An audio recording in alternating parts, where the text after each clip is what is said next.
You guys still want to listen? No. Good evening and welcome to everyone to the Township of Adelaide Metcalfe meeting. It's Monday, October the 2nd, and it's 7 p.m. Before we get started, given that this council meeting falls just after the official Truth and Reconciliation Day, I think it's important that we pause, reflect, and acknowledge on the transgressions that Indigenous people have faced throughout Canada's history. The Township of Adelaide Metcalfe acknowledges that we are gathering on the traditional territory of the Anishinaabe, the Haudenosaunee, and Neutral peoples. We acknowledge the enduring presence, resilience, and contributions of First Nation, Métis, and Inuit people on this land, and are committed to moving forward in the spirit of reconciliation and respect. We acknowledge the treaties that are specific to this area, Treaty 21, the Longwoods Purchase, and Treaty 29, the Huron Tract Purchase. Our neighboring First Nation communities, which continue to live as sovereign nations, include the Chippewa of the Thames First Nation, Oneida Nation of the Thames, and the Munsee Delaware Nation. On a personal note, I had the opportunity to attend an event on Saturday, and the two-time world champion Indigenous ring dancer performed. And if you ever have a chance to go to such an event, I would encourage you to do so. It was very interesting. Okay, do we have any declaration of pecuniary interest and general nature thereof? Seeing none, you have had time to read through the minutes from September the 18th. Are there any errors or omissions? Seeing none, could I have a mover and a seconder? Moved by Councillor McKinnon, seconded by Councillor Kingma. All those in favor? Thank you. Okay, regarding the Fuller Harris drain, the consideration of drainage works, we have a recommendation that the drainage consideration meeting to review the engineer's report for this Fuller Harris drain 2023 be opened at 7:02 p.m. And Andrew, are you on the line? I see you are, so I'll turn the meeting over to you. Thank you. And welcome, Mike. Thank you. This was a project that council had appointed Spreet & Associates under Section 78 of the Drainage Act. And for presenting the report, I will hand it off to Mike DeVos, the author of the report. Good evening. Thank you. As mentioned, this report was prepared in accordance with Section 78, which is for repair and improvement to the existing Fuller Harris drain. It was originally constructed in 1961 and had a main drain and two branches. It was later improved and cross-connected or serving the same area with the early drain. And the early drain went in a different direction. It went south versus east across the road from its head in lot 12, concession 3. The request was to replace the existing drain. It has been fairly old and undersized. It had been there a long time, and to bring it up to today's design standards. So the new drain is being designed to today's design standard. We did have the request to upsize the tile one to change it from, we refer to today's design standard as 1.5 inches over 24 hours as a coefficient. And so we are increasing that to a 2-inch coefficient. The increase in cost is assessed to the landowners who ask for that. And as well, the increase in cost is not eligible for grant from the Ministry of Ag and Food. But we do include that, and we do get requests on occasion to do that sort of thing. So that is included as part of the proposal. And we will be recommending that the early drain and the Fuller Harris drain be separated so they no longer service the same tributary area. And that will help the early drain in terms of its capacity, because it will be serving a smaller area. So its capacity, even though it's not new, it'll be a larger capacity to service its watershed. And this drain's been designed to handle its own watershed. So that's going to help both. And therefore, property owners on both drains have been assessed for a portion of the cost to do this. We will be destroying the old drain as we're running up the same location, and then abandoning the piece of the early drain from as it enters the top property and the early property. There's a short stretch there. It'll be abandoned from municipal status and become a private tile and connected to the top end of this drain, the Fuller Harris drain. And there'll be new catch basins put in at several locations, and the existing catch basins will be removed. And I'd stop and open up to questions. Okay, thanks, Mike. Are there any questions from anyone? Councillor McKinnon? Through you, Mayor Clark, to Mike. Mike, so looking at the drawing here, is it O plus 764? That will become the new branch, the private tile now for the earlies? From that locations from 0 plus 764 southerly to the Parker property line, that thin dashed line is being abandoned. There's also a piece of the drain going east along the fence line between Parker and Early. There's another dashed line in there. That piece would be abandoned as well. Perfect. Thank you. Okay, are there any other questions for Mike? Anybody in the gallery have any questions? So that has been revised as of 3 o'clock today, right? The question that came up was that that the existing early drain that's being abandoned is going to be connected into this drain. We thought it was already connected.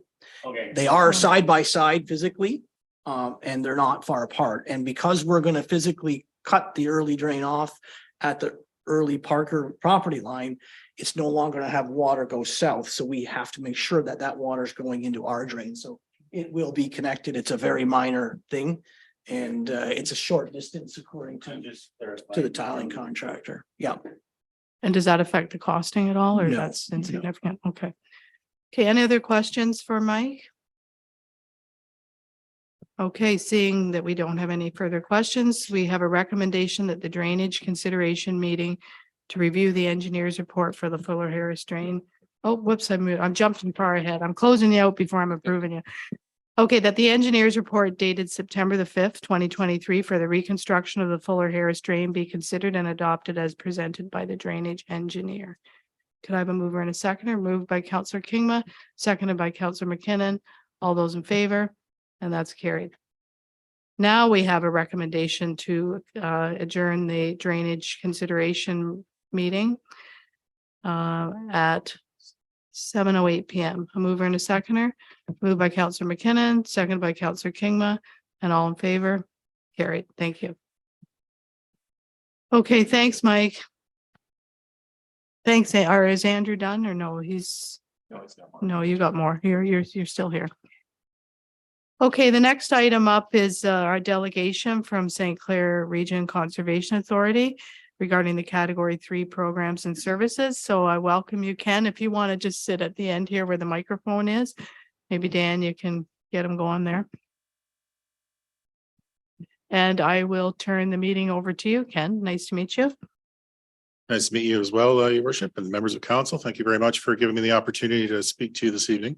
I know Sawa Bayfield had been here a while back, but I'm here in a similar vein. So as you're aware, the province of Ontario has changed parts of the Conservation Authorities Act and how we're to be budgeted. And so what they've required us to do is break all of our programs and services into 3 categories, category 1, 2, and 3. So our category 1 programs are mandatory programs as decreed by the province.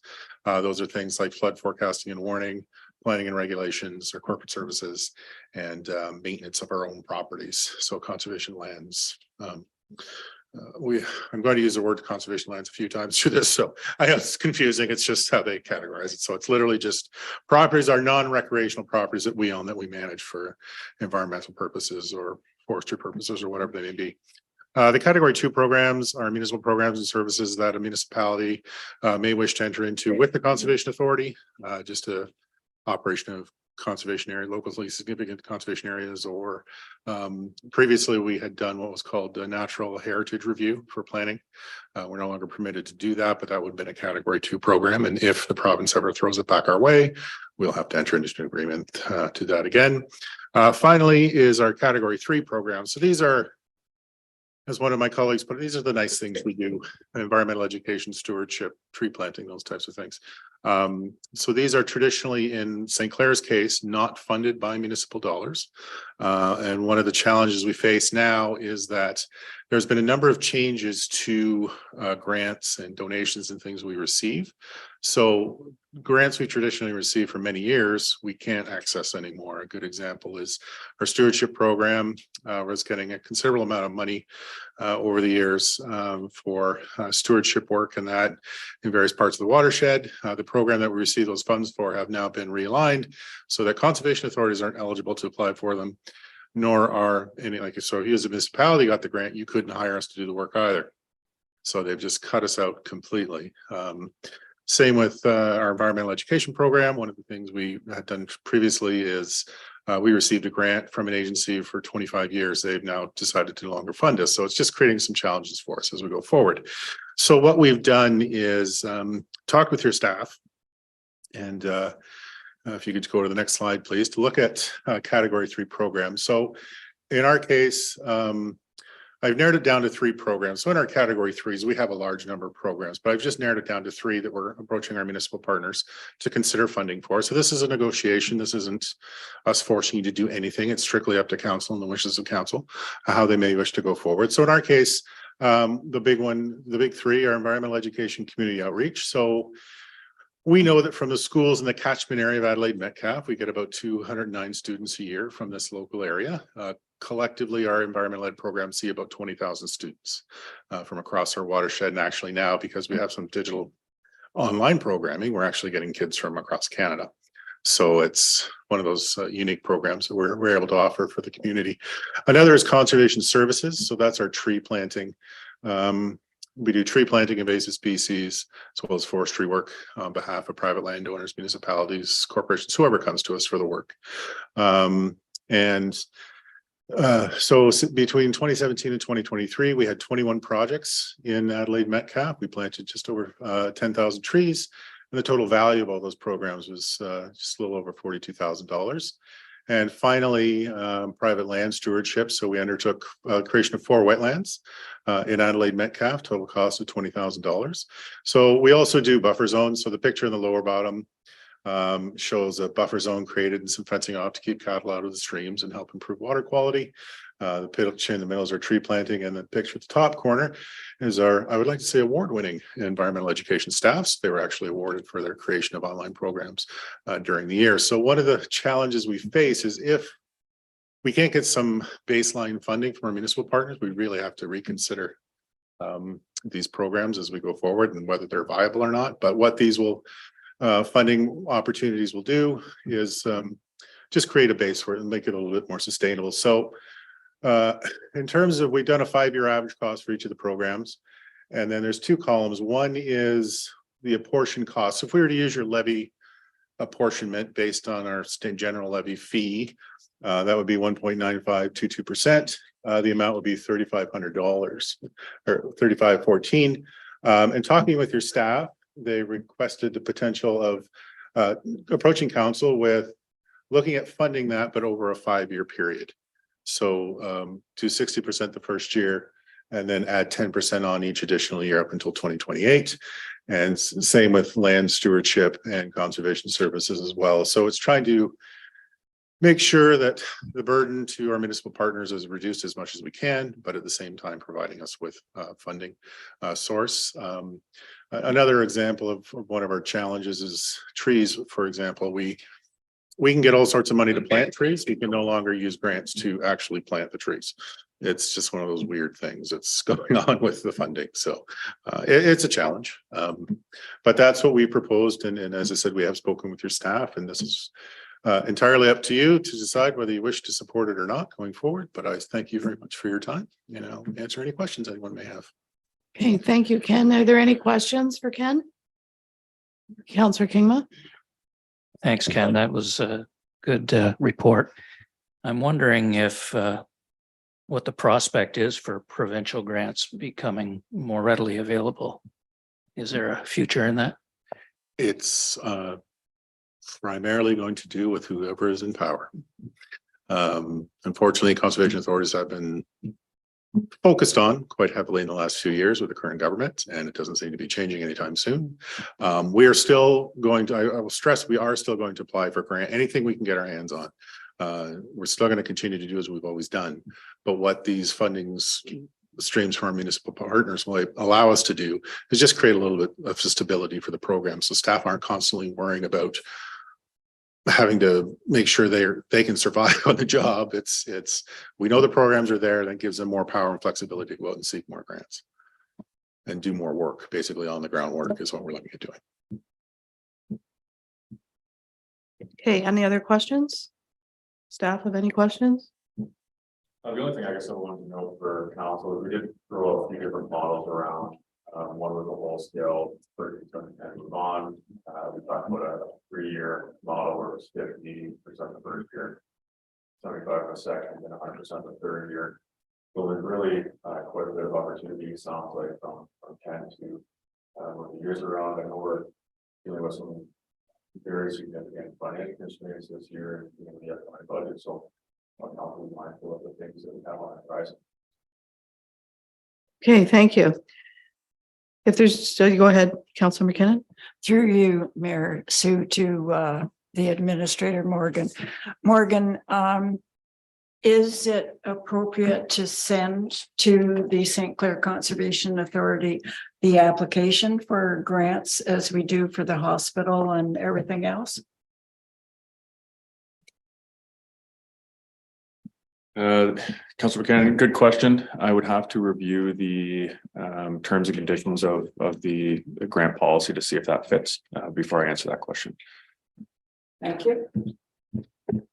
Okay, any other questions? Okay, seeing none, we have a recommendation that council receive the cost apportioning agreement between the Township of Adelaide Metcalfe and the St. Clair Region Conservation Authority. And further, that the cost apportioning agreement be forwarded to the October 16th meeting for council's consideration. Moved by Councillor McKinnon, seconded by Councillor Kingma. All those in favor? And that's carried. Thank you. Thank you very much. Ken, thanks a lot for coming. And if anybody has any questions between now and the 16th, I think probably I speak for all of us saying, you know, we can reach out to you and ask those questions. Definitely do. Okay. Don't hesitate to pray. Okay. Okay. That's great. Thanks again for coming.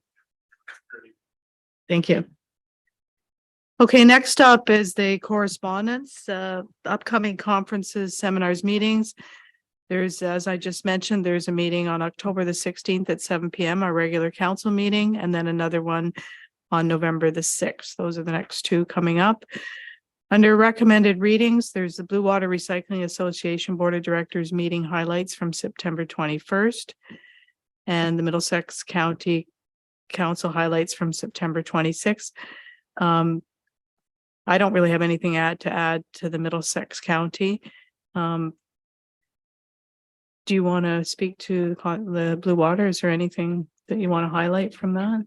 I suppose, thank you, Mayor Clark. I could point out that waste diversion is a major focus of the recycling industry's efforts, and they're being pushed, so to speak, because landfill capacity is evaporating quickly. There's about a 10-year, in their estimate, 10-year timeline before landfills are completely unavailable.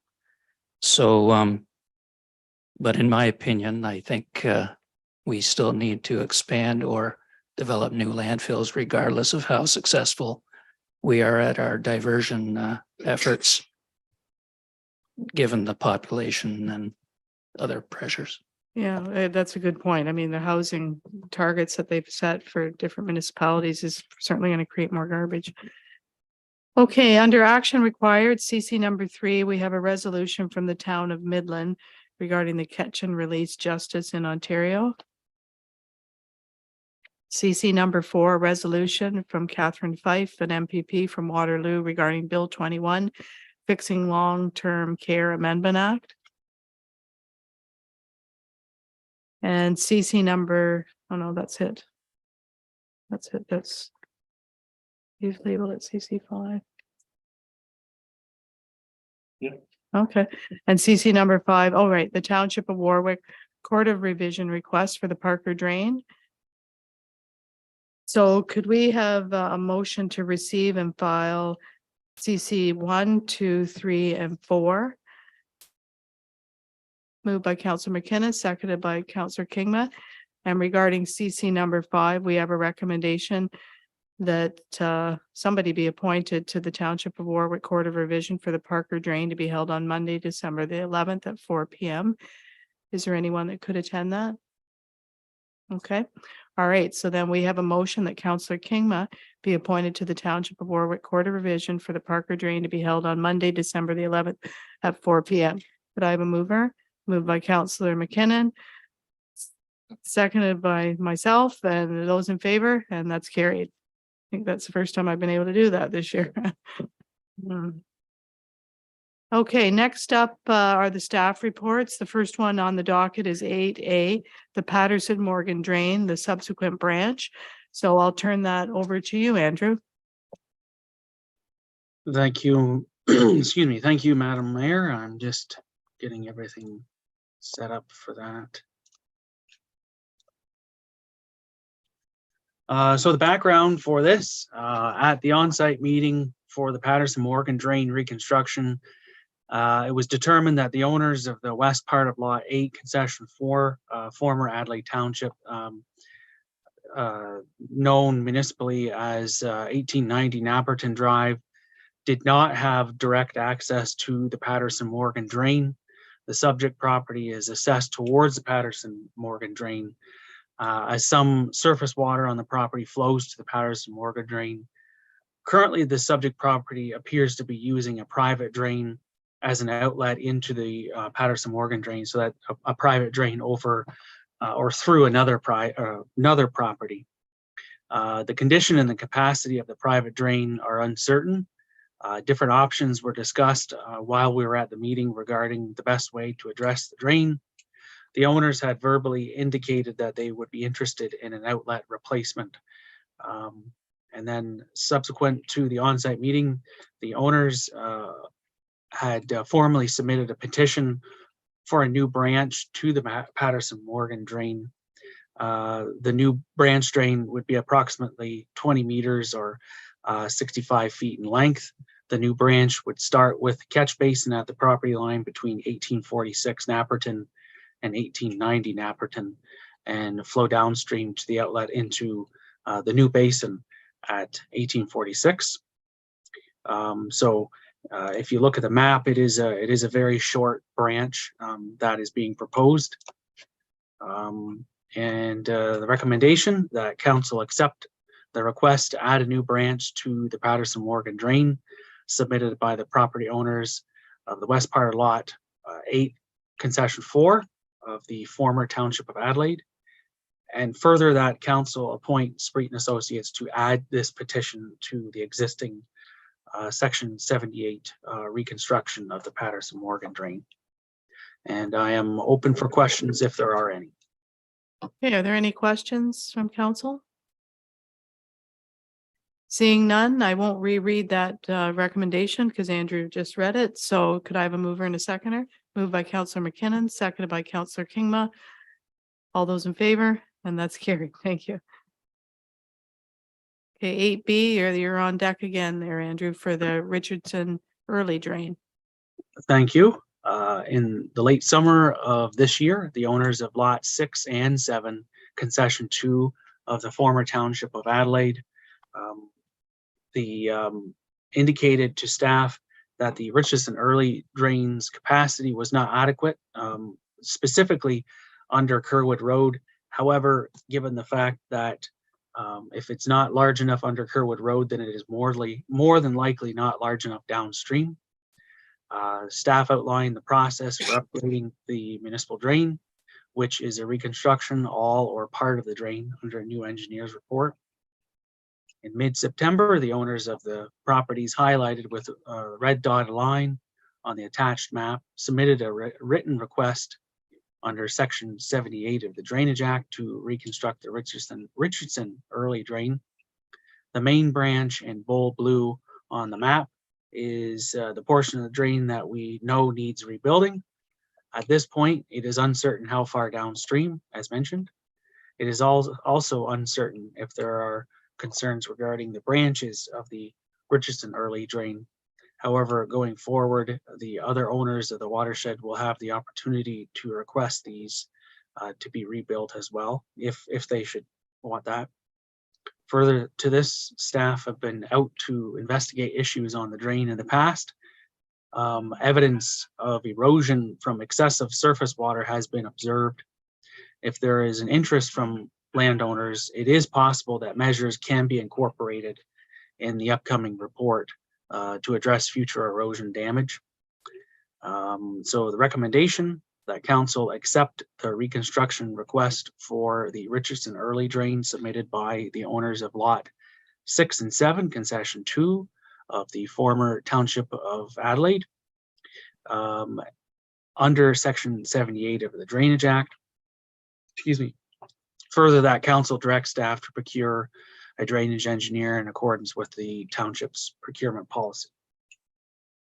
Okay, thank you, Andrew. Are there any questions regarding the Richardson early drain? Councillor Kingma? Yeah, through the mayor to Andrew. You mentioned in passing that there could be other measures to control erosion. I suspect you're referring to grassed waterways. How do we convince landowners to maintain them? Through the mayor to Councillor Kingma, that is the enigma. You've hit the nail right on the head. That can be tough. Grass waterways is one option for erosion protection. The other option would be earth berms with basins or standpipes or Hickenbottoms. That way, water can be slowed down and held for a time. And as the enclosed drain or the pipe is able to catch up, it can take it in as quickly as possible.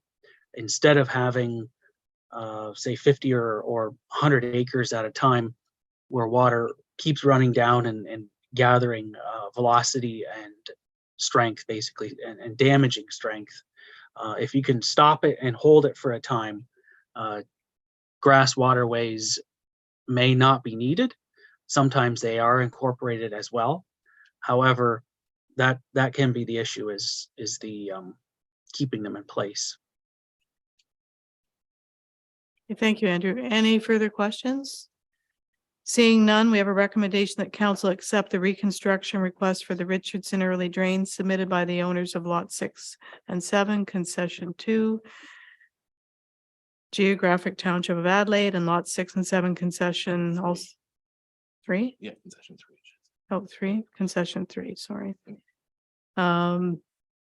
Under section 78 of the Drainage Act, and further that council directs staff procure a drainage engineer in accordance with the township's procurement policy. Moved by Councillor Kingma, seconded by Councillor McKinnon. All those in favor? And that's carried. Thank you. Thank you. Okay, thanks, Andrew. Have a good night. All right, next up is 8C, responding to the Housing Affordability Task Force recommendations, and I'll turn this portion of the meeting over to our CAO, Morgan Calvert. Thank you, Mayor Clerk. Through you to council.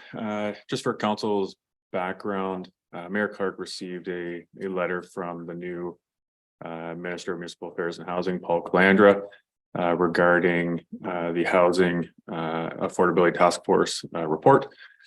It essentially requested that the mayor or heads of council across Ontario submit essentially their top five recommendations of the task force's 74 recommendations.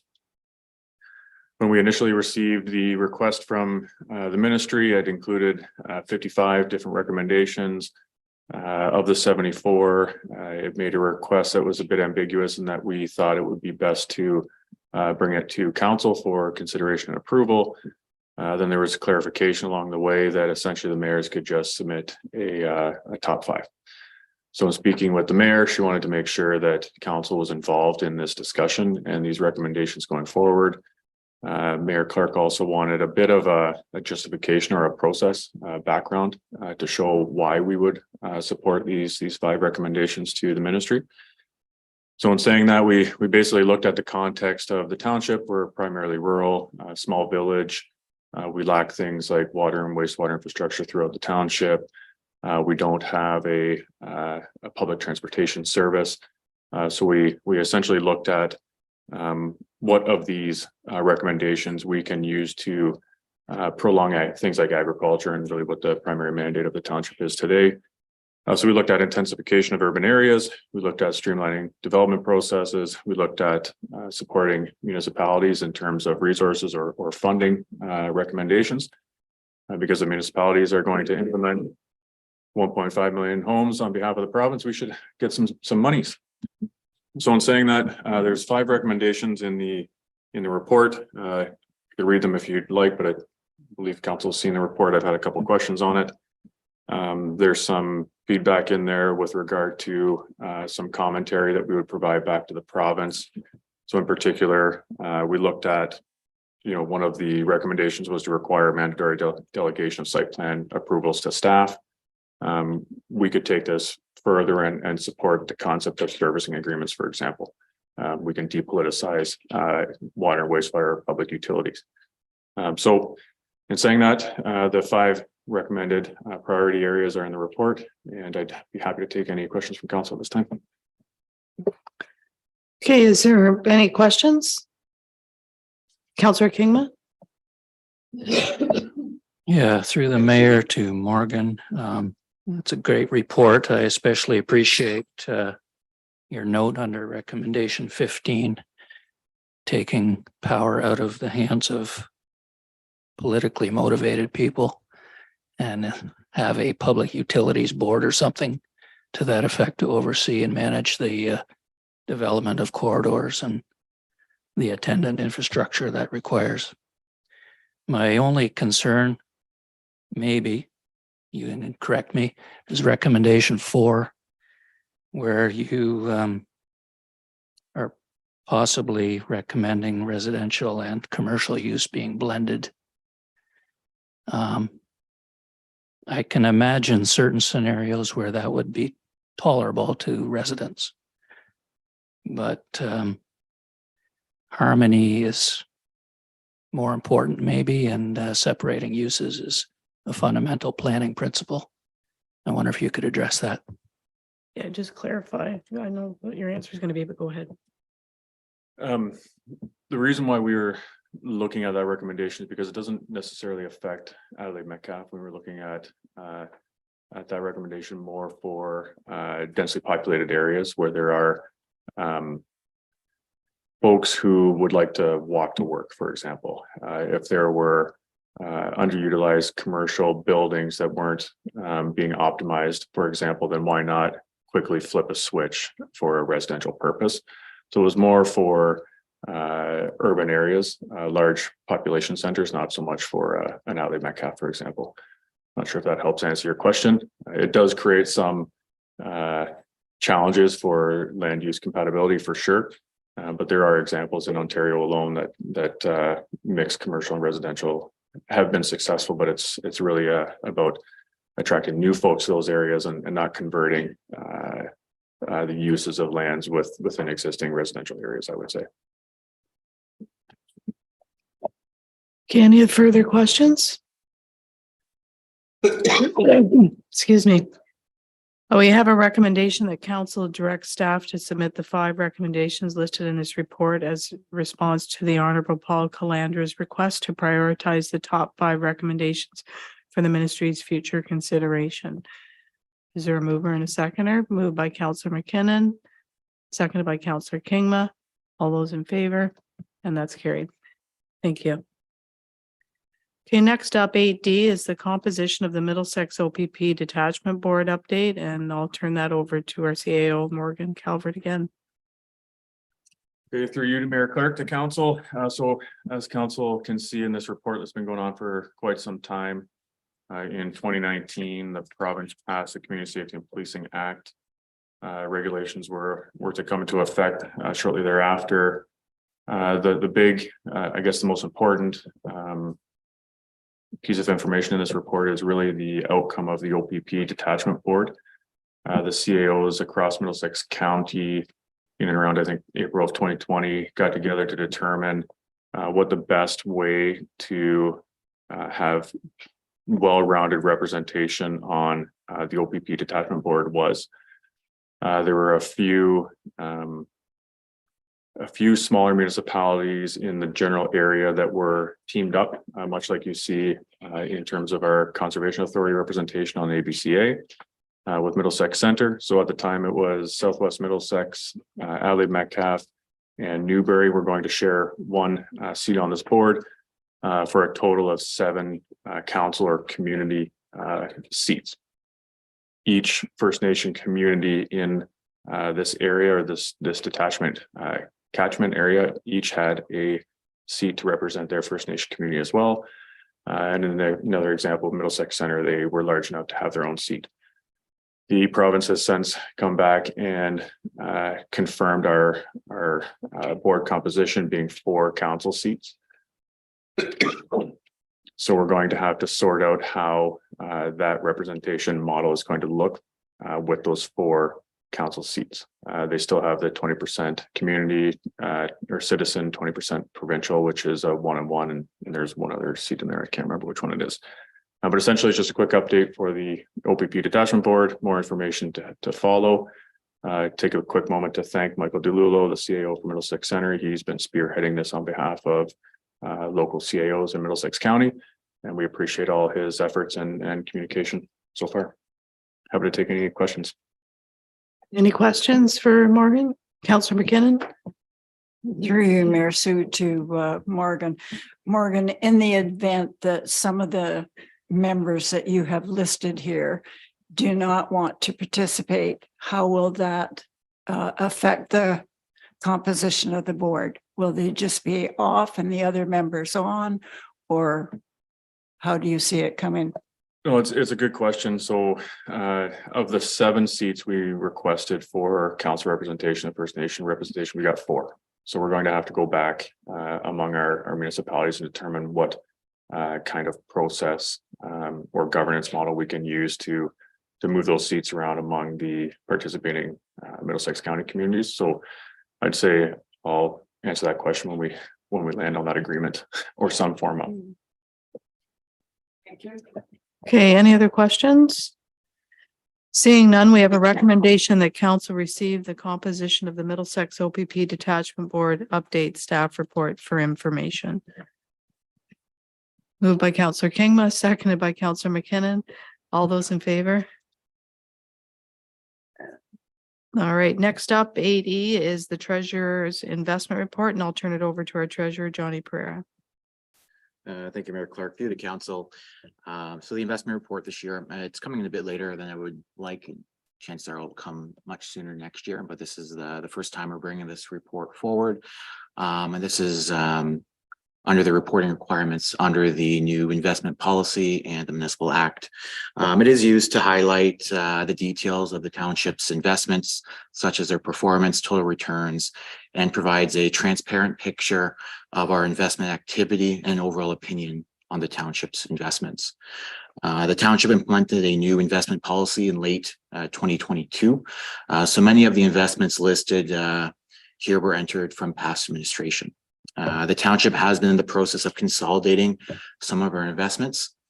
Some small amounts are spread amongst various financial institutions. In 2022, with lower rates locked in from previous years, the township earned limited investment earnings, as the majority of the township funds remained in a high interest savings account. So the high interest account in 2022, we earned about $268,000 on $6.2 million of cash. With the township's new investment policy, the township is positioned to earn significant GIC interest earnings in 2023. In addition, in late 2022, the township also renegotiated our interest rate with Libro to ensure we're maximizing our interest earnings for our residents. Overall, the investments held by the township in 2022 were all consistent with the investment policy. So the recommendation is to receive the report for information. I'd be happy to answer any questions. Are there any questions for Johnny? Councillor Kingma? Yes, through the mayor to Johnny, two questions, if I can pick your brain. Do we ever avail ourselves of expertise from one investment? Yes, through Mayor Clark to Councillor Kingma. Yeah, great question. We actually met with One Investment earlier this year. I was curious as well to see what other rates are available. We do shop around, and if I see other municipalities getting a better rate, I'll try to get those rates matched as well. In discussions with One Investments, based on the conservative kind of products that we're looking for, we actually were receiving higher interest rates after renegotiation with Libro, and our GACs were getting a greater return that they were offering us. So at this time, we felt we were in a better position, but it's something that we could definitely look at as things change. And secondly, through the mayor, does a discussion ever come up about pooling investments with other municipalities? I know that sounds scary offhand, but Through Mayor Clark, through Councillor Kingma. Yeah, good question. I think there's a few things to consider there. I think one would be the complexity of managing those funds. There would also be a cash flow situation, understanding that different municipalities have different cash flow needs. For instance, we don't have as much in reserves to be put away for long term, where some other larger municipalities may. With the investment products that we're currently looking at, the rates we would be getting would be the same if we were pooling those funds in GICs. So from a GIC perspective, we wouldn't necessarily see any differences in joining other smaller municipalities. Okay, any further questions? Seeing none, we have a recommendation that Treasurer's Investment Report for 2022 be received for information. I have a mover and a seconder, moved by Councillor McKinnon, seconded by Councillor Kingma. All those in favor? And that's carried. Thank you. Next up, 8F is the 2024 budget survey results, and I'll turn that over once again to our treasurer. Thank you, Mayor Clark, through the council. So the 2024 budget survey went out August 3rd, and that closed on September 8th. We did receive 25 responses this year, so it has dropped considerably from the past couple of years. Last year we had 33, and 2021 we had 104 responses. So it could be some survey fatigue there. So we do want to engage the community, get their input. It does help for the 2024 budget process. This was a council requested public engagement initiative. So a few highlights from the report and some good news stories here as well. And definitely council's commitment and really, I think focusing on Kerwood Park and rebuilding the administration. Just the 96% of respondents thought the services they received for their tax dollars were either fair, good, or excellent. In 2022, that was at 88%, and in 2021, that was 74%. So that trend has been increasing, which is great to see. Approximately 40% of respondents would like to increase taxes to maintain services at current levels. So that's looking at inflationary increases. And then 20% would like to increase taxes to enhance services.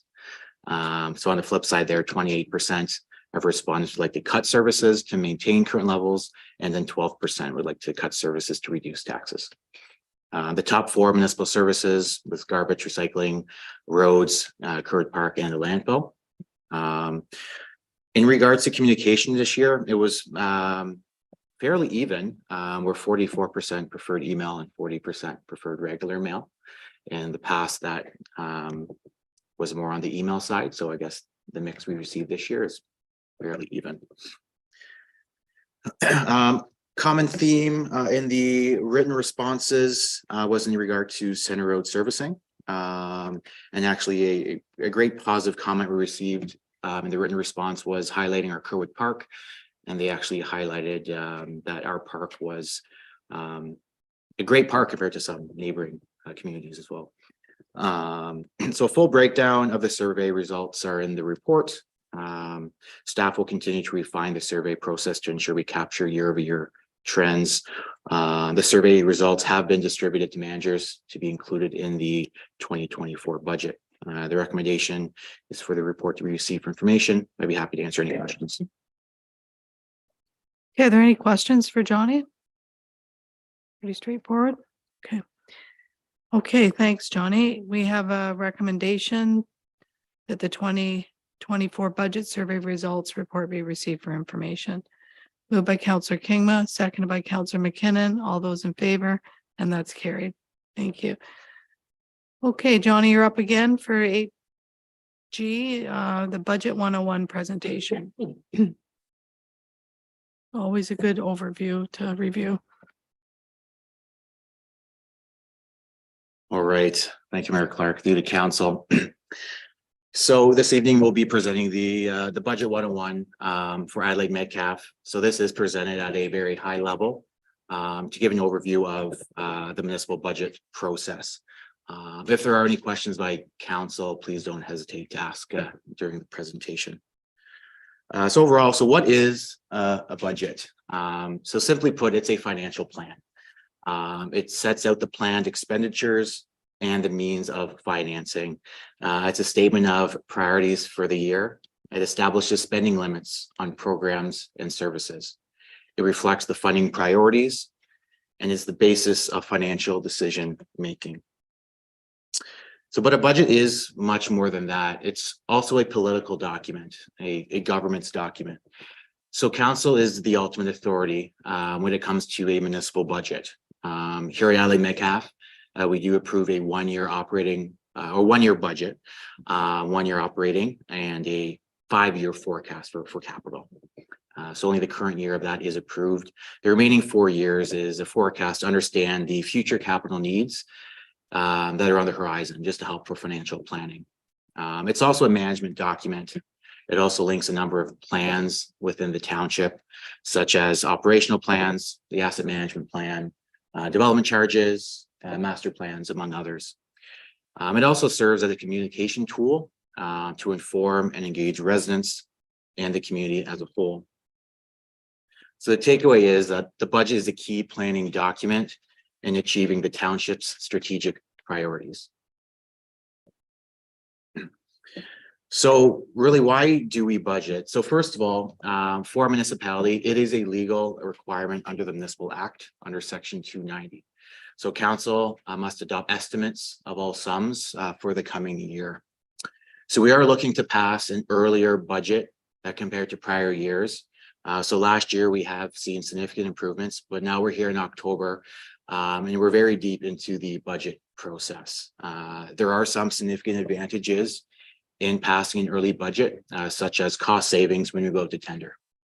Unlike our provincial and federal governments, we must prepare a balanced budget. So we cannot budget for a surplus or a deficit.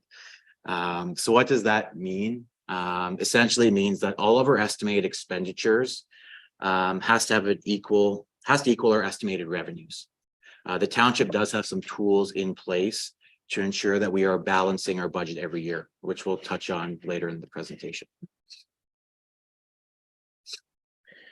So we call these the 3 A's of budgeting. So there's the accountability, allocation, and administration, as this will take us through the entire budget process. So we are accountable. So we're accountable to our residents. So that's taxpayers, current, former, and the future, investors and businesses, and our creditors. We allocate and administer the budget to effectively manage and optimize human, financial, and physical resources, measure and track progress, both qualitative and quantitative, and plan and control our resources. So looking at our challenge. So our challenge is striving to meet the needs of as many of our customers as possible in a fiscally responsible way. So this is complicated in the sense that the needs of our the needs and wants of our citizens are in conflict with one another. Everyone's needs are slightly different to one another, so that becomes quite the balancing act. There is also a frequent misperception of what services are under the control of a lower tier municipal government. For example, like paramedic services, long-term care homes, highways, libraries, parks, or even internet service coverage outside of our control. So we try to manage what we can with our costs, but unfortunately, some of those are outside of our control. So Adelaide Metcalfe determines revenue requirements for the township. That's through the budgeting practice. So we're setting the tax rates. So another thing to remember when looking at our property taxes is the distribution of property taxes. So some residents and businesses might be surprised to know that not all of your property taxes stay here at the township. So your property taxes are broken up into 3 categories. So you have a municipal portion, a county portion, and a school board portion. So looking at the 2023 budget, 50% of those taxes stayed here at the township, where 31% of that tax bill went to the county, and the 19 went to the education. So with education, this goes to the various school supports that property owners select. So at any time, property owners can make that change if they want to change their school support. Can just log on to MPAC's website. They have an online form there. Providing you're eligible, you can change that support. And that support is listed on your tax bill if you're curious. So since we're collecting the property taxes on behalf of school boards and the county, there is a burden on the township. So those property owners or residents or businesses that fail to pay their property taxes, the township is still responsible to pay the county and school boards. So it is a kind of cash flow management exercise at that point. So we do encourage people paying their tax bills, obviously. All right, so looking at the budget process. So each year, municipalities are challenged with balancing the budget as mandated by provincial legislation.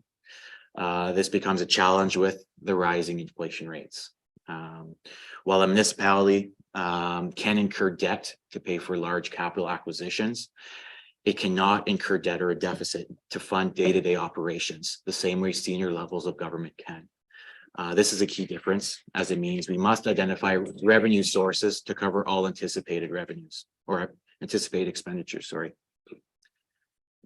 So in order to balance the budget, a careful analysis must be done regarding the levels of service required to meet the expectations of the community, balanced against realistic taxation and user fee levels. So when talking about the budget development, we talk about our priorities to deliver the highest standard municipal service in a sustainable, professional, and innovative manner. It is focused on delivery of core municipal services for residents and businesses, striving to respectfully balance the needs of our residents. So when looking at the budget, there are a number of cost drivers that impact the budget that all need to be considered, that are shown on the screen in front of you. So the biggest one there is the assessment base. So there is no reassessment coming forward in 2024. That whole process is currently under review. So the province has put that forward. In addition, economic trends, like I already spoke about, inflation is a factor. Across all of our vendors, things are going up, and something that we have to address in our budget. Growth, Adelaide Metcalfe is not a large growth municipality. We do have the benefit of the commercial corridor. Tapping into that could help us in the future. And then outside boards as well as a factor. Prime example is conservation authorities. With the rising costs that municipalities face, it's something we have to absorb in our budget. So here we have the 4 stages of the municipal budget process. We have really streamlined and professionalized the budget process here at Adelaide Metcalfe in the last couple of years. So in this process, we're currently in stage 1, which is the planning and priority setting. We'll then move to stage 2, which is adoption after council had considered the draft budget. So like I said, we are looking at a December adoption to take advantage of favorable tender pricing, which we have been successful in prior years. Again, that is a target. So if it needs to be January, if council has some suggestions for the budget, make some changes, we can definitely do that. But I think it's always good to have a target there. Then implementation and raising, spending and managing funds. So this happens early in 2024, and it's really putting the budget into motion. So starting various projects outlined in the budget. And then the last phase is the review. So measuring results and reviewing policies. And this happens all year round. So for 2023 budget, that's the stage we're in right now. So it's those monthly budget actual reports, the quarterly capital reports, and it's meeting with managers on a monthly basis to ensure that they're meeting their budget and not going over. So jumping into the operating budget and how it compares to capital. So the operating budget is normal expenditures and revenues associated with the day-to-day provision of services, where capital is a significant expenditure, looking at the acquisition, construction, and improvement of, say, buildings, machinery, equipment, really services benefiting the municipality lasting beyond a year. So it's a multiple years that we can kind of benefit from, like a vehicle, for example, that will likely last us 20 years. So we work with all departments to work on their department business plans, which incorporates all of our other planning documents. So for example, the asset management plan, the new fire plan, and using that implementation strategy, and the health and safety plan, and looking at that implementation strategy.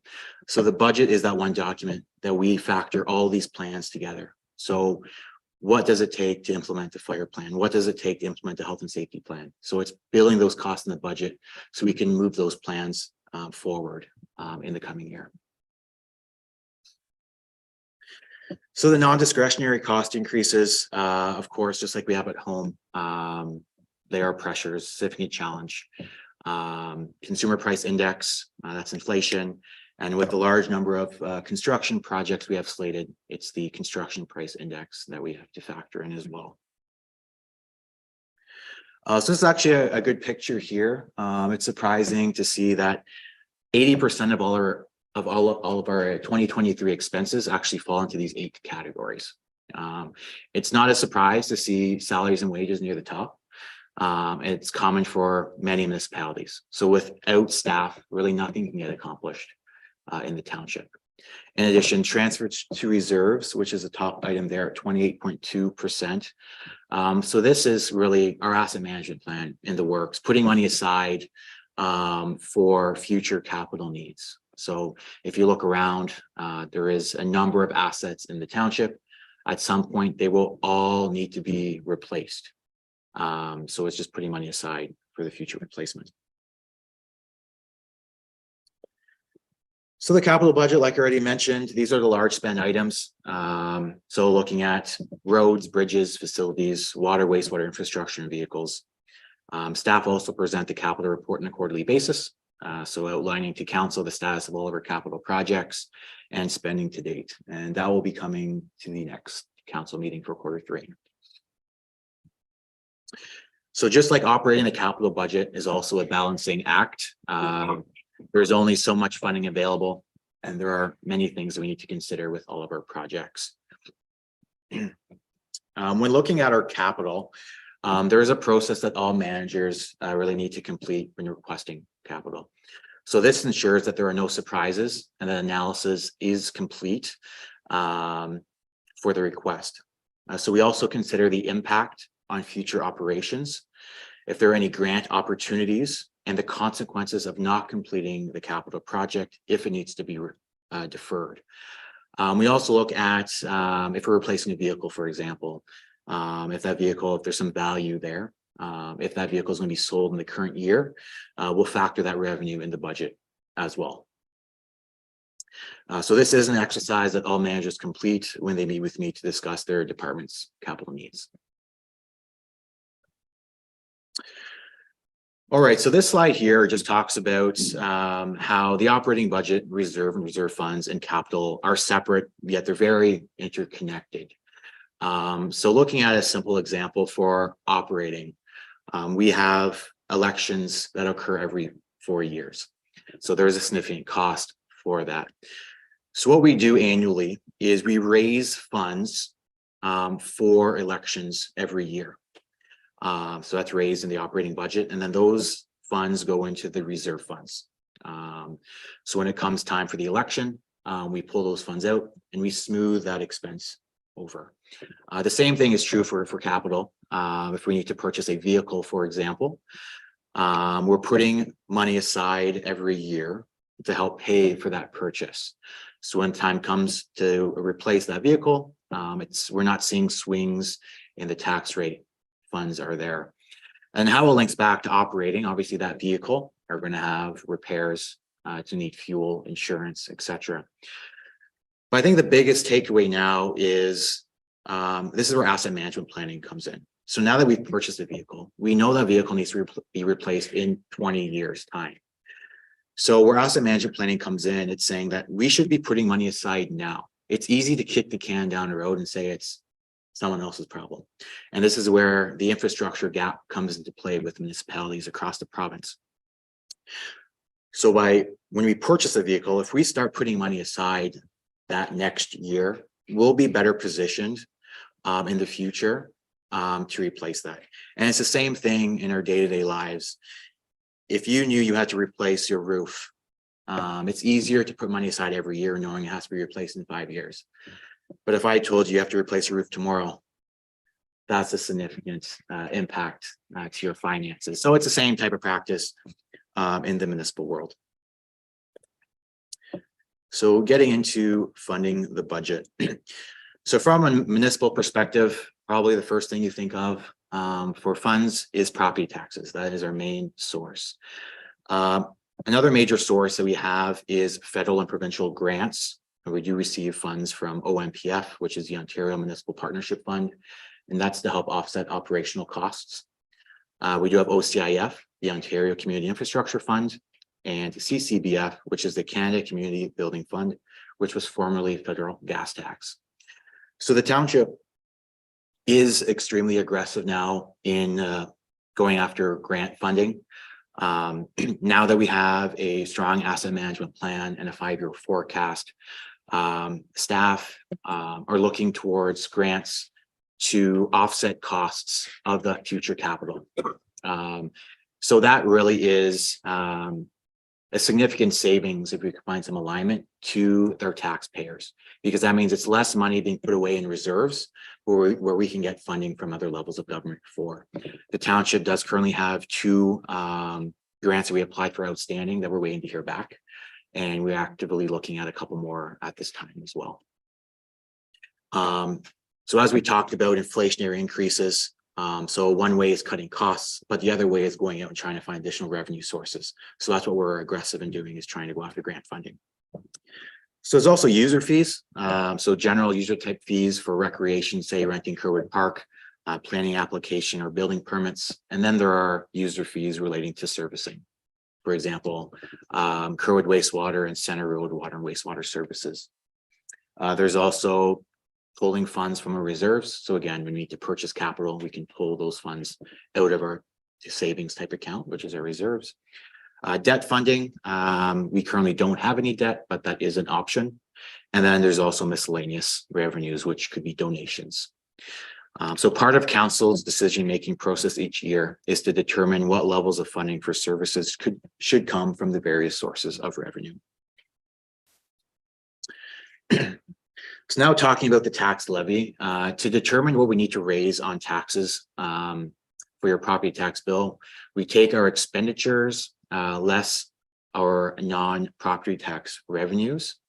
And the non-property tax revenues are those revenues I just talked about, and that's the user fees, that's grants. So the difference, that's what we need to raise on taxes, and that's the plug to balance our budget. So when we present this information to council, council then makes the decision and what we'll actually raise on taxes. So then we get to the property tax calculation. So this is a two-part exercise. So the property tax rate, again, that's the responsibility of council. So council sets that rate. But there's also the other side to the equation, and that's your assessed value. And that is a responsibility of MPAC. So what we do is once council sets the rate, we multiply that against the assessed value, and that equals the taxes payable for municipal purposes. So this exercise is repeated 2 other times. So the county is also responsible for setting their tax rate, which we then multiplied against the assessed value, again, determined by MPAC. And that determines what we collect on behalf of the county. And the same thing for education. That rate is provided by the province. We do that same exercise, collect taxes on their behalf, and then send it off to them. So finally, we get to the end of the year, then we either have a deficit or a surplus. So as we did in 2022, a report would be brought forward to council, recommending how we distribute the surplus for future needs following our reserve and reserve fund policy. If for whatever reason we encounter a deficit, that is the first charge on the following year's budget. Or if there are reserve and reserve funds available, we can pull from that to offset that. So looking at staff support for the budget development. So this is the role of the budget team. So this is made up of the management team, which is kind of the first part of the process, where we walk through every account and are very detailed in the planning process. Department managers also consider feedback received from the budget survey when building their departmental budgets. So once the department budgets are complete, we review the budgets as a team and meet with our newly developed budget working group, which is new for 2024 and includes 2 councillors. And those meetings will be scheduled shortly. So once the budget working group is comfortable with the draft budget, staff will provide council with our best estimates and a project plan for the year. Council will then review the draft budget, make any necessary changes, and the final decision, which would be adoption. So in addition, we'll also be preparing an easy to read budget document, prepared again this year, like we did last. And this will just help the public understand the plans for the upcoming year. And then lastly, the role of the treasurer, just ensuring the statutory financial responsibilities are met, maintains compliance with GAAP and PSAB, enforces established internal controls, policies, procedures, and standards. And this is an ongoing process throughout the year. Serves as a custodian for the township's financial resources, manages debt and capital financing, provides council with financial reports. Those are those monthly reports that keep coming forward, and also provides financial and strategic advice to ensuring the sustainable of our assets and services. So this is really the long-term financial planning. So it's putting that money aside every year to ensure that we have funds available to pay for our assets. So that is a key piece. So that concludes the Budget 101 presentation. So if anyone from the community does have any questions, please don't hesitate to contact me. The contact information is on the screen there, but I'll open the floor up to council for questions. Thanks. Okay, thanks, Johnny. I thought it was important that we do a total review again, 101, because a lot of residents perhaps didn't have the opportunity to benefit from that before.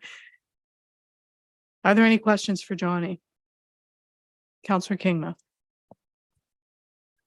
Thank you, Mayor Sue, through you to Johnny. Good report again. I was wondering about the final budget document and whether it could be fleshed out a little bit with background documents. There are decisions being made well in advance of the budget being finalized that I think sometimes the public is wondering how those decisions were arrived at. Maybe there's background documents that could be added. Through Mayor Clark to Councillor King, for sure. We can definitely keep bringing those forward. I know we try to bring various budget input reports forward that help guide the budget process. For example, the wheelie bin program last year, we brought that forward. The Kerwood wastewater input, so those fees did go up. The Mulla Ferry Drive project. So we try to bring things forward that help kind of speak to the budget. If I'm not sure if I'm answering a question directly or not, but maybe if you can clarify. Yeah, no, you're doing well. I just want the public to be assured that there is a direct line to what we talk about and the number on the page. So there's a need for a bit of transparency, some accountability, and then we can defend ourselves too if we know exactly what document to look up should anyone inquire. The other comment I would make is because budgeting is a little opaque in some people's minds, I wonder if we should distinguish between discretionary and non-discretionary spending in some fashion. I don't know how that could be presented in the document, but an enormous amount of what happens is an externality that we don't decide. Great, yeah, great comment. That's something we can definitely bring forward this year. I know this is going to be a very challenging budget year, so I think kind of highlighting those two items could be helpful. So I know we do have many fixed costs in our budget that we have minimal control over, but we can definitely highlight those variable costs that council can speak to, and then kind of can help with your overall tax rate. But yeah, we can definitely bring as much information forward as possible. I know that there is a lot. We do go line by line with staff. Again, trying to obviously make council meetings as efficient as possible. But we can definitely bring some additional information forward if you'd like to increase the transparency of the process. But we will definitely, as we did in prior years, provide all the schedules of the budget, so the community does understand where funds are going and what makes up the increases. Obviously, to your point, as taxes increase, obviously people want to understand why, just justification, that transparency, but we can definitely continue to provide that information.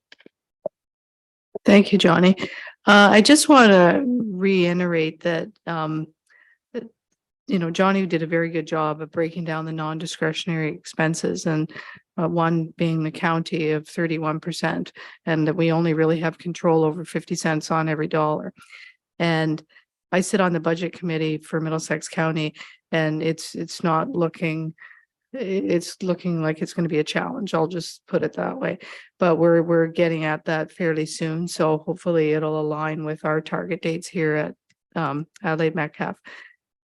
I also want people to know that Johnny and his team have done an excellent job hunting down grants, and they now have, well, they've always had the mindset to look for the money, but they're now in a position to have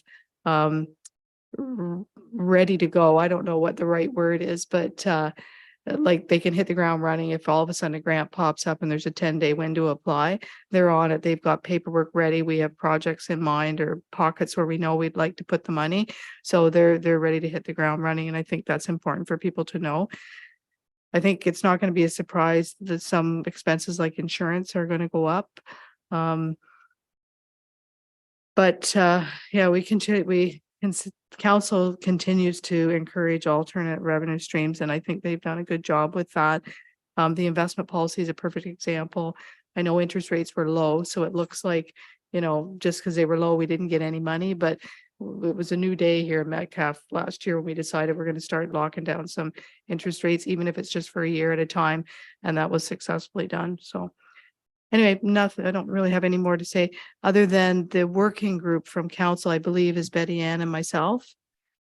on the working group with the staff.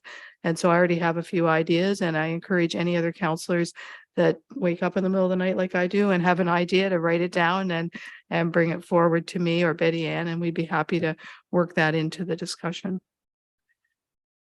Okay, I think that's it. So we have a recommendation that Budget 101 presentation be received for information. Moved by Counselor McKinnon, seconded by Counselor Kingma. All those in favor, and that's carried. Thank you. Okay, next up is 8H. It's the fire department water tanker, the pre-budget approval and procurement, and I'll turn that over to our fire chief, Dan Parker. Thank you, Mayor Clark. Through you to council. My report follows Johnny just nicely. A little background, the fire department has 4 apparatus trucks on the floor as of now, and 1 pickup truck in our fleet. The tanker truck that we're going to be replacing has been in operation since 2000. It is due to be replaced based on the township's asset management program. It has been identified in the fire services review to be replaced as well. It is generally difficult to purchase and receive fire trucks in the same budget year, as there has been a backlog of truck chassis and other necessary parts and materials in the supply chain. Given the above, the fire chief is requesting that council provide pre-budget approval so the staff may use the township's procurement policy to tender the purchase and delivery of a tanker truck. The new tanker is proposed to carry twice the capacity of the previous truck, as fires tend to be burning twice as hot and twice as fast, given the materials used in general construction in today's environments. The township must be mindful that it does not have the municipal water supply throughout the community, and that we must bring water to the fire suppression every time. By increasing the carry capacity of the trucks, the fire department will have adequate water supply during fire suppression operations in critical times. The anticipated budget for the new tanker will be $575,000. This will include some minor customization, and that is a small pump will be used for grass fires. The tanker will also be outfitted with a small diameter hose specializing for grass fires as well. If council grants the pre-budget approval to purchase the truck, staff will work expediently to draft and post a request for tender following the township's procurement policy.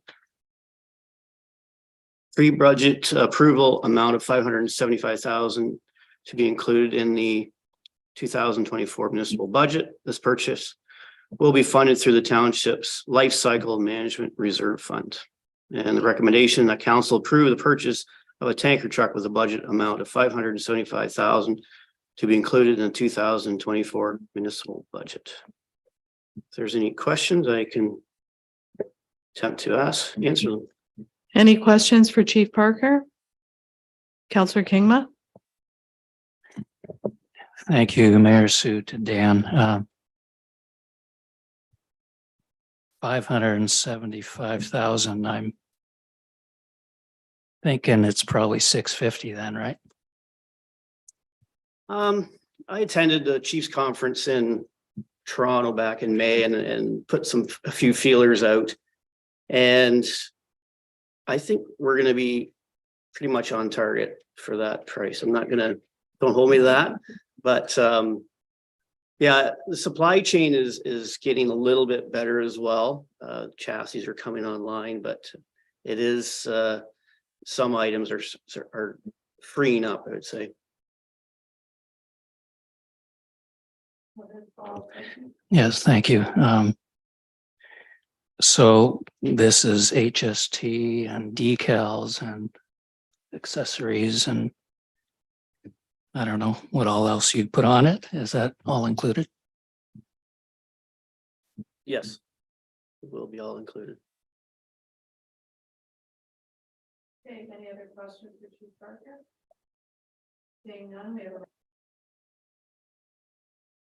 Seeing that there's no further questions, we have a recommendation that council approve the purchase of a tanker truck with the budget amount of $575,000 to be included in the 2024 municipal budget. Could I have a mover and a seconder? Moved by Councillor Kingma, seconded by Councillor McKinnon. All those in favor, and that's carried. Okay, next up is 8I, the Fire Department Activity Report, and I will turn that over to Chief Parker again. Thank you, Mayor Clark. Through you to council. My report is to provide activities of the fire department covering the first 3 quarters of 2023, including calls by type, firefighter training, fire prevention activities, and public education. The fire chief will be delivering a quarterly fire department activity reports going forward. In January of 2023, we started off slow after our snowstorm vehicle pileup incident on the 402. December 23rd, 2022. The fire department celebrated with a Christmas party in January, a return to this annual event since before COVID. As part of the celebrations, awards were given to honor years of service as well as exemplary service. Firefighter of the Year was awarded to Jeff Patterson, Captain Jeff Patterson, and firefighter Craig Langford for their involvement in being first on scene to administer CPR for a resident of our township. It is important to note that our 12 firefighters involved in that incident that day of saving a citizen suffering from cardiac arrest were also honored at the Middlesex London Paramedic Services Survivors Day, May 19th of this year. February, we followed up with regular in-house training and as required, as well as in March. You guys have been very active and are keeping up to date. In April, the house was donated to the fire department for additional training, where the fire department was able to complete search and rescue training, hose line advancement, and the use of our thermal imaging cameras. In May, the fire department assisted our neighbors in Strathroy Caradoc shuttling water to a significant fire response located at Caradoc Sands Golf Course. In June, Fire Department Association held their annual boot toll for Muscular Dystrophy Canada. We raised over $2,200 for the charity. In July, the department played a small part in the Adelaide Metcalfe Sports Day. Fire prevention display was in place for viewing by kids and parents, as well as 4 of our strongest firefighters participated in the tug of war competition. But unfortunately, we were soundly beaten by 25 kids and any other adults that wanted to participate that day. August, the firefighters held their annual fish fry on August 26th. I believe it was our 26th annual this year. Tickets were a hot item this year as they sold out well in advance of the date. And over 400 people enjoyed the perch fry with all the fixings. I should back up a little bit. In May, as council is aware, we hired our fire prevention officer, and he's been quite active in the township, getting through his inspections and the things in the community. He's been doing a great job. In September, Adelaide Metcalfe Fire Department had one of our biggest fires in my career. Anyways, at the evening of September the 2nd, at a large hog farm operation in the northwest corner of the township. 7 fire departments were called for mutual aid to assist with manpower and water supply. 9 tankers were called upon to assist with water supply for the fire, bringing in over 50,000 gallons of water to the scene. And thanks to the help of our neighboring fire departments, Lambton Shores, Thedford, Watford, Warwick, Park Hill, Coldstream, and Arkona, we were able to save 3 of the 6 barns involved. And training, as always, continues to be our top priority. Firefighters continue to meet twice a month for training on topics that are identified as priorities in our township. Our training officer, Chad Tominga, continues to keep the firefighters focused on priority topics. And attached is a summary of the fire department's incidents to date. Call volume seems to be normal of other years. However, there seems to be an increase in motor vehicle collisions along Kerwood Road at intersections. There have been over 5 serious accidents resulting in 1 fatal and 10 patients seriously injured at these vehicle collisions. And fire services review, finally, as council knows, the fire department undertook a fire services review and community risk assessment. The CAO and myself will be bringing forward an implementation plan resulting of the fire services review October the 16th, 2023, next council meeting. As far as financial impact, all expenses for callouts, training, and public education are covered in the department's operational budget. Some expenses for motor vehicle collisions are recouped by voicing the MTO and or insurance companies. Recommendation that the fire department activity report be received for information. If there's any questions, I am happy to answer. Any questions? Seeing none, I just wanted to, are you, is it okay to ask about the junior fire program? How I think your recruitment closed. Yes, so we're pretty happy to start up our junior firefighter program again. We put it out on social media and in our tax notices. It closed September the 25th. And we've had 5 junior firefighters apply. And we're pretty happy to say that we have 1 young lady too that has applied as well. So that's a first for Adelaide Metcalfe Township Fire Department. And we're going to start the interview process and get the wheels turning. They all,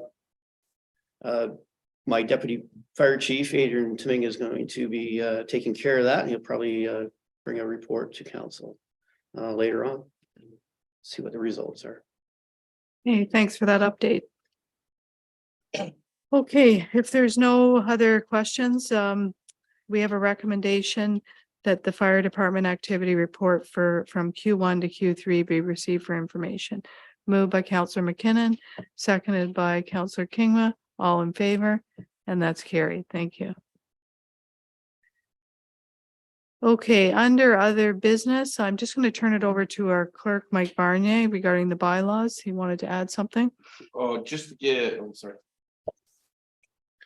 Thank you, Mayor Clark, to members of council. Just before we do pass any of the bylaws, I want to give a quick explanation. It's just a housekeeping bylaw, the deeming the reserve block. If you'll recall, Grogas Court, you recently, I think it was early spring, passed the removal of a holding symbol and exemption for part lot control on a block.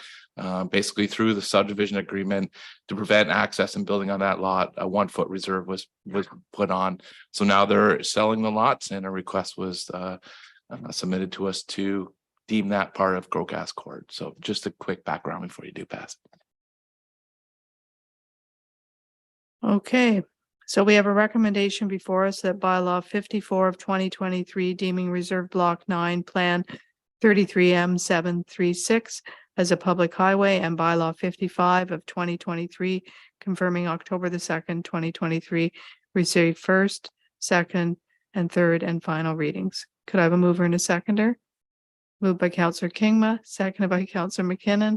All those in favor, and that's carried. Thank you. Is there any other business? Councillor Kingma? Thank you. I don't want to ignore cold.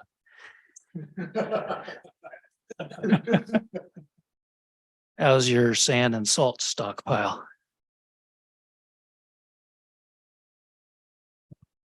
Thank you, Councillor Kingma, for including me in tonight's meeting. Actually, we're doing really well. Our Napier sand shed is full. We're ready to go for winter, and then as everybody knows, the 2 snow plows that work out of Adelaide get it from the county building down here at the lights. So we're actually in pretty good shape to start the winter, so hopefully it doesn't snow this year. But if it does, we're ready to go. Well, I hate to tell you, there's lots of walnuts falling on the ground and I think they say that's a sign. So I'm sorry to say that. Okay, any other comments, questions? Seeing none, we have a recommendation that we adjourn this meeting at 8:30 PM. Could I have a mover? Counselor McKinnon, seconded by Counselor Kingma. All those in favor, and that's carried. Thank you.